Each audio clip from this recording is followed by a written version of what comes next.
Pada namanya tersemat julukan Syekhona yang bermakna guru kami. Gelar tersebut diberikan untuk mengukuhkan keberadaan beliau sebagai maha guru ulama-ulama dari Madura dan Tanah Jawa. Dalam bimbingan dan pengajarannya lahir banyak nama ulama dan kiai berpengaruh besar yang tersebar seantero Nusantara.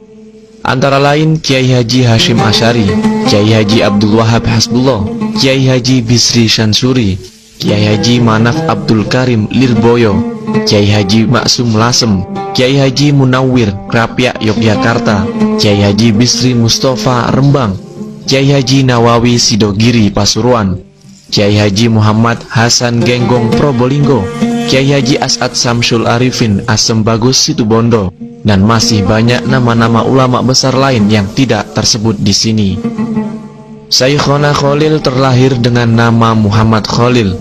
Beliau lahir di Kampung Senenan, Desa Kemayoran, Bangkalan, Madura, Jawa Timur pada tanggal 11 Jumadil Akhir 1235 Hijriah atau 27 Januari 1820 Masehi.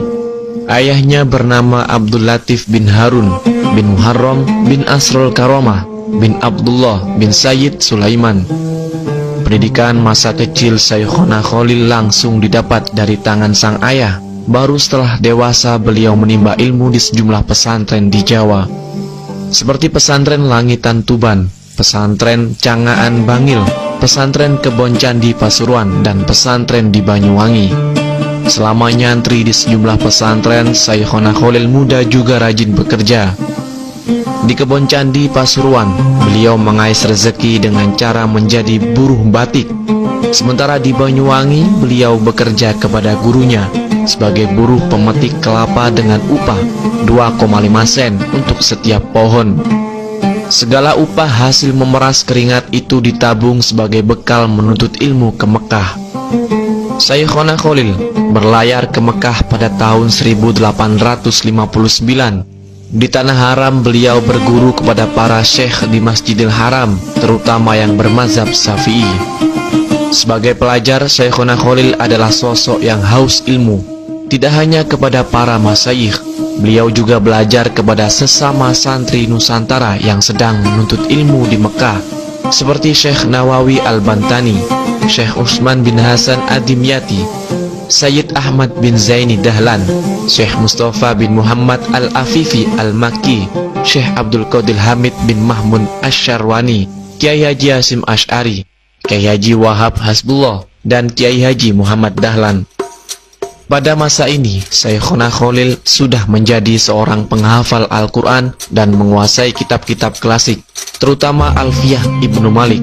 Bahkan sekembalinya ke tanah air, beliau dikenal sebagai ulama yang pertama kali mengenalkan gramatika Arab Alfiyah Ibnu Malik.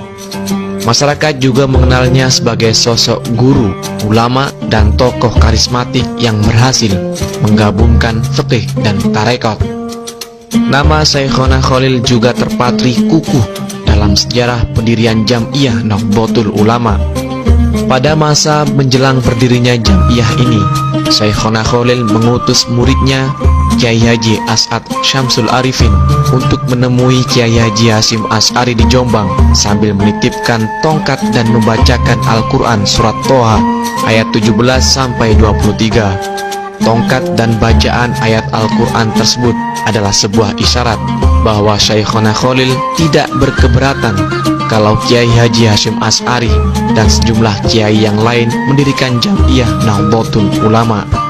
Syekhona Khalil wafat tahun 1925, 1 tahun sebelum NU berdiri. Beliau tidak sempat menyaksikan Jam'iyah yang didirikan para teman dan muridnya ini berdiri dan tumbuh hingga menjadi seperti hari ini.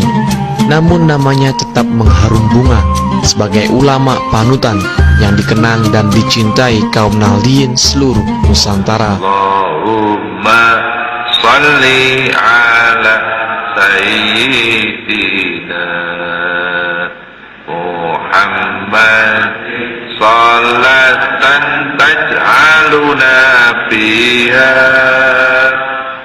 min ahlil ilmi zahiran wa batina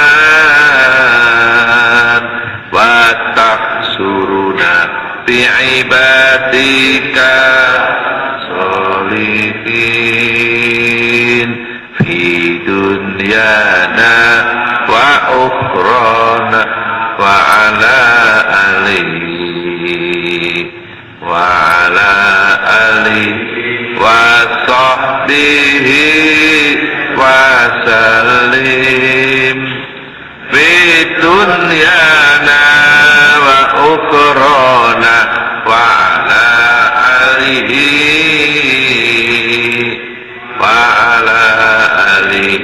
وصحبه